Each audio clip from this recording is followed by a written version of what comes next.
What would you do if everything you believed in, you found out to be a lie?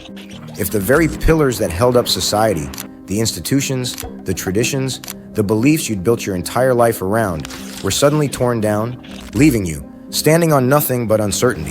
That's exactly what happened to Alan Watts, one of history's boldest thinkers and profoundly talented orators.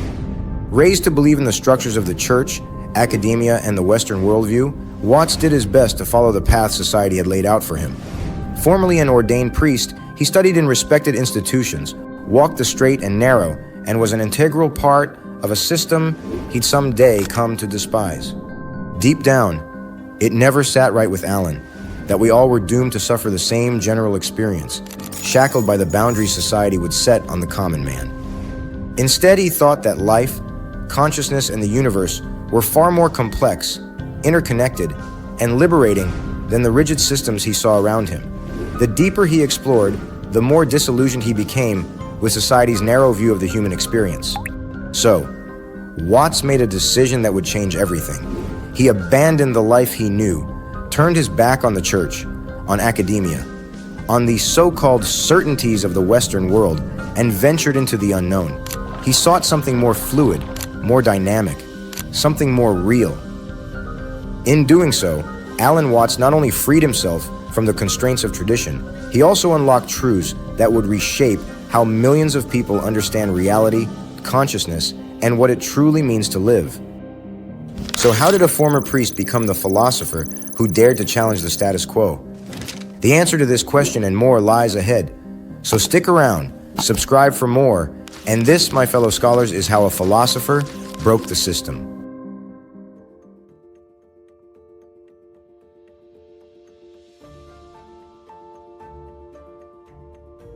Alan Watts was born on January 6, 1915 in Chislehurst, England, to a middle-class family.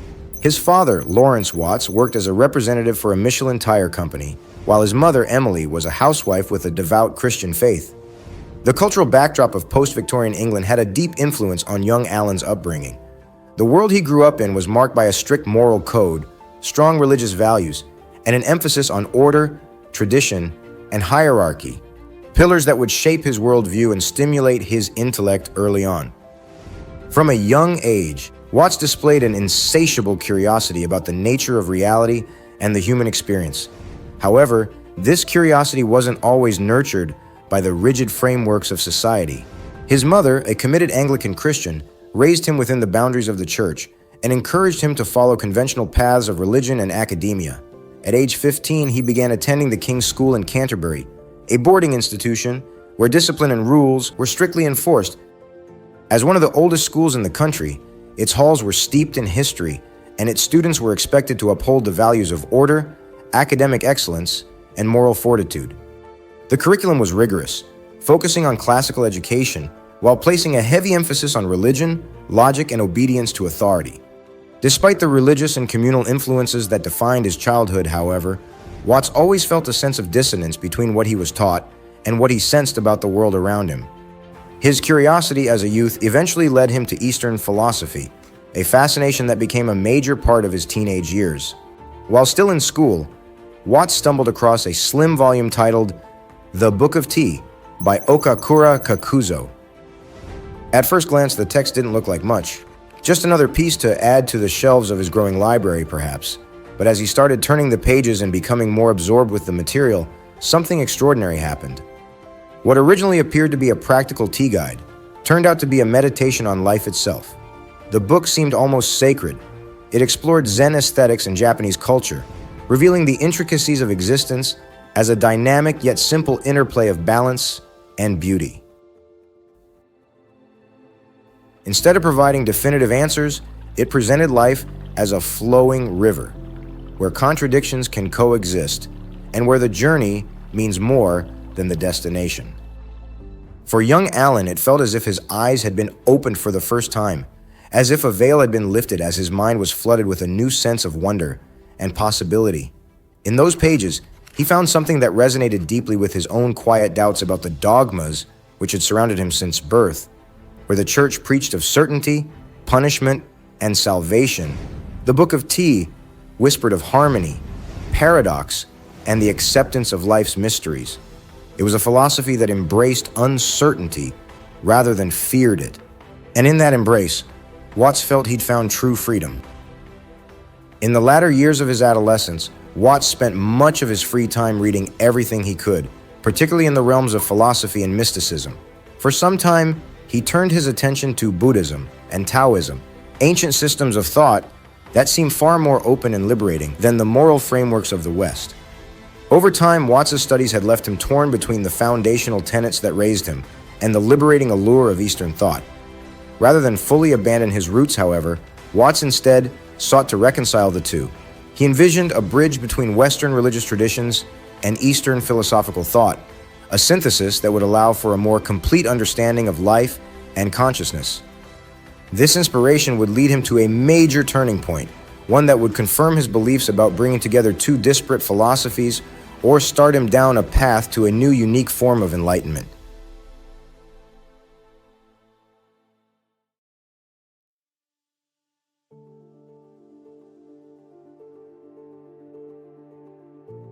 By the time he reached adulthood, Watts decided to pursue a formal religious education, partly to honor his upbringing, but also in part to explore whether the answers he sought could be found within the Christian framework. He continued his devotion by pursuing a degree of arts from Trinity College in Cambridge. Here, he studied theology, which involved an in-depth exploration of religious doctrine, philosophy, and the history of Christian thought.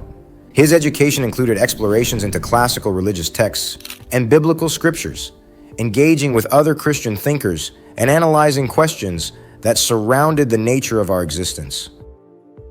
Although theology was his primary focus, Allen's interest also extended beyond Christian doctrines, as he was simultaneously exploring Eastern philosophies like Zen Buddhism and Taoism, which were in stark contrast to the rigid religious frameworks he was being trained in.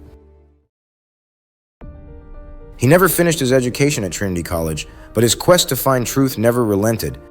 In 1945, he became ordained as an Anglican priest. His years preaching were largely characterized by growth and success, as he'd easily earned the respect and admiration of his religious community.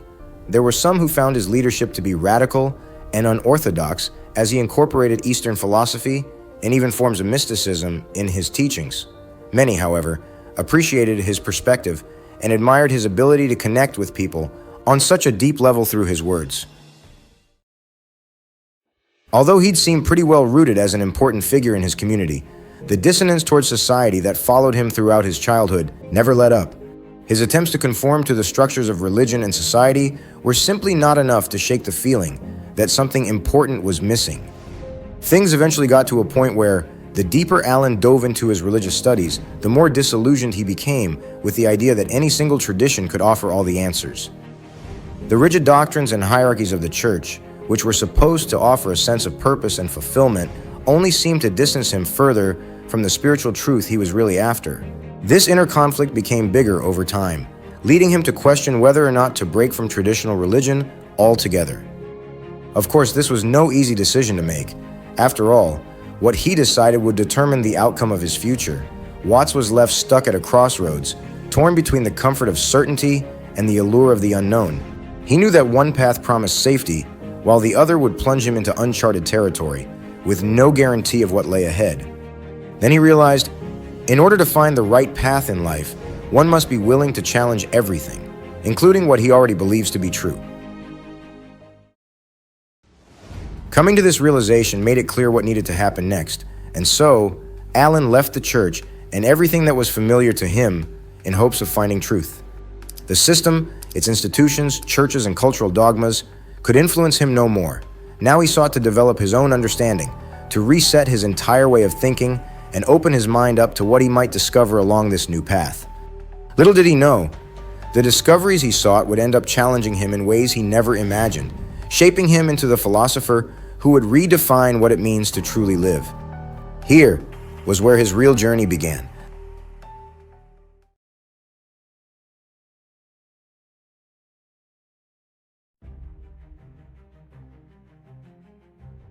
With his back now turned to the schools, churches, and Western ideologies that raised him, Allen resisted falling into obscurity and plunged right into his search for truth. This newly gained freedom of his prepared him to start his real journey. Without the constraints of the Western religious framework, Watts was free to explore topics he was raised to reject and determine for himself whether any of these ideas were valid. He began with the Eastern philosophies that had captivated him since his youth, particularly Zen Buddhism, Taoism, and Hinduism.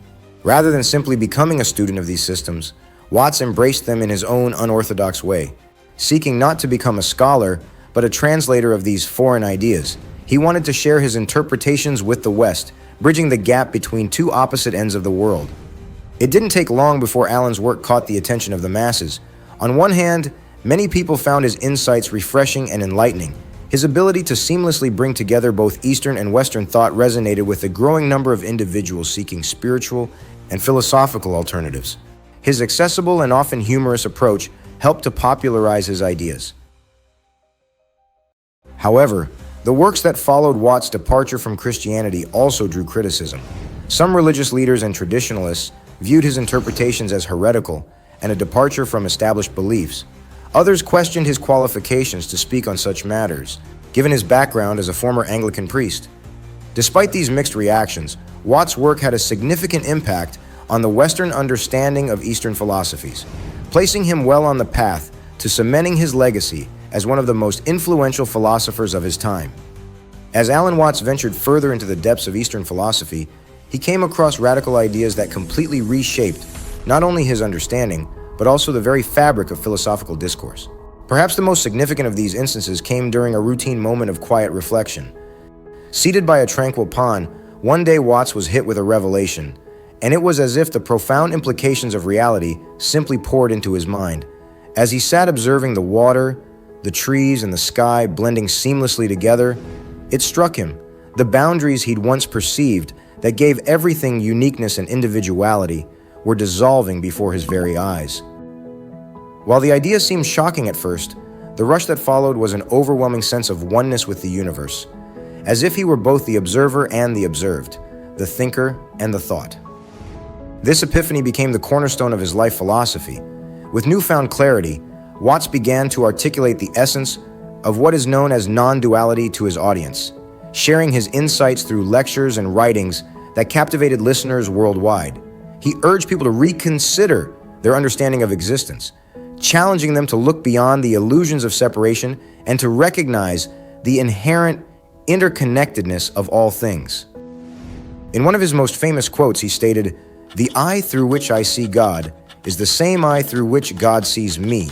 My eye and God's eye are one eye, one seeing, one knowing, one love," giving a practical one-line summary of his beliefs. This philosophy also happened to serve as the foundation for several other famous ideas.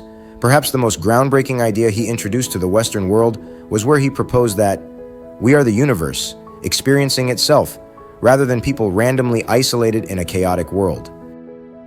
For many, this was not just a philosophical revelation, but a deeply spiritual one.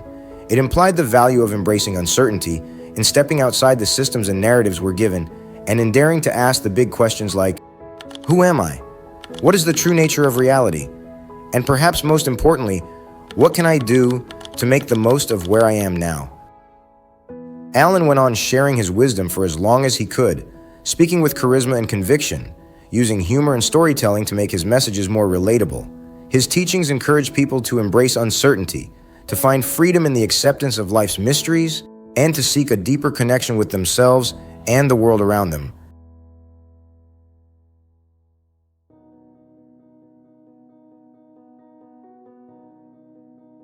The impact of Watts' introduction to non-duality was profound. He didn't just spark philosophical debate. He inspired a generation of thinkers, seekers, and rebels to question their beliefs and forge their own paths. In rejecting rigid dogmas and unshackling themselves from societal expectations, many found new ways of experiencing life, guided not by fear but by curiosity. Watts' ideas didn't stop at intellectual exercises. He lived them out in every facet of his life, embodying the sense of freedom and playfulness he so often spoke of. Whether he was delivering a lecture on the nature of reality or simply savoring the simplicity of a cup of tea, his way of being was a testament to his philosophy that life isn't something to be controlled or conquered, but something to be experienced fully in the present moment. And perhaps that's the most enduring lesson from Alan Watts. It's not just about what we think or what we believe, it's about how we live. His legacy invites us all to reconsider our place in the universe and challenges us to break free from the mental traps we often build for ourselves. In today's world, where the pressures of conformity, productivity, and constant striving can often leave us feeling disconnected from ourselves and each other, Watts' wisdom feels more relevant than ever. He reminds us to pause, to question, and to find joy in the journey rather than being consumed by the destination. As people continue to explore the nature of consciousness and the interconnectedness of life, Watts' teachings still resonate deeply. A reminder that we all have the power to break from the systems that hold us back and find real truth. Thanks for watching. If you enjoyed videos like this one, be sure to drop a like and hit that subscribe button. Also, feel free to check out some of our other videos. We'll see you in the next one.